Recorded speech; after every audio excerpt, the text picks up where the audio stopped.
Joel, could you tell us about this thing called the 60s?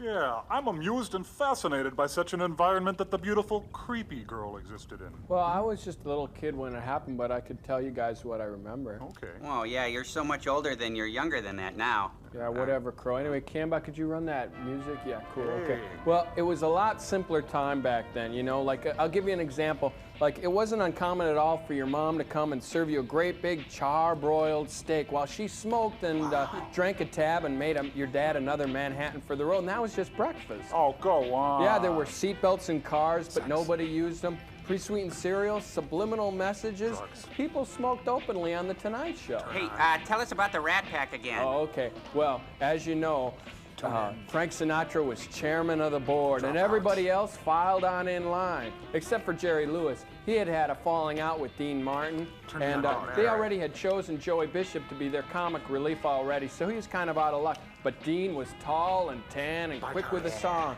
and he just had to say the word, and cuckoo chicks would file on up to the hospitality suite and massage Peter Lawford's neck and make everybody groovy drinks while they took important phone calls from places like Palm Springs and the White House, until it was time for Frank Sinatra, the chairman of the board, to come out of the sauna, and he'd say the words and the dollies would go take a nap. Subliminal messages. Oh, tell us about the rabbits, Joel. Yeah, that's the a rabbits, good one. okay. Meanwhile, in the Windy City, Hugh Hefner was cooking up his own groovy scene in the aptly named Playboy Mansion. Oh, wow. Okay, there was George Kennedy and George Hamilton and Tony Curtis and Bill Bixby were all in his court.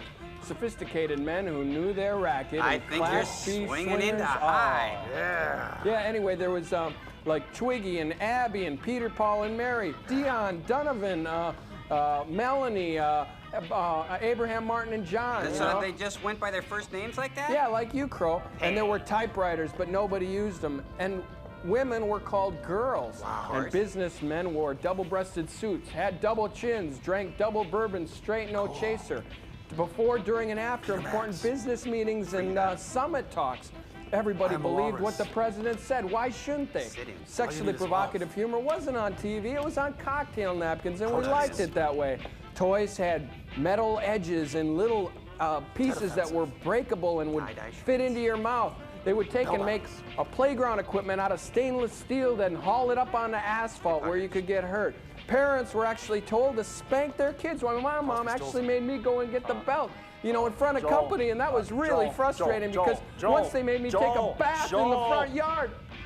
Why can't you be like everyone else and just remember the good things about the 60s? Yeah, like Woodstock. Oh, the Woodstock, great. Okay, no, Joel, you can't go to Woodstock. You're 9 years old. We're going to the opening of the new Century store. Oh, yeah, on Echo Lane.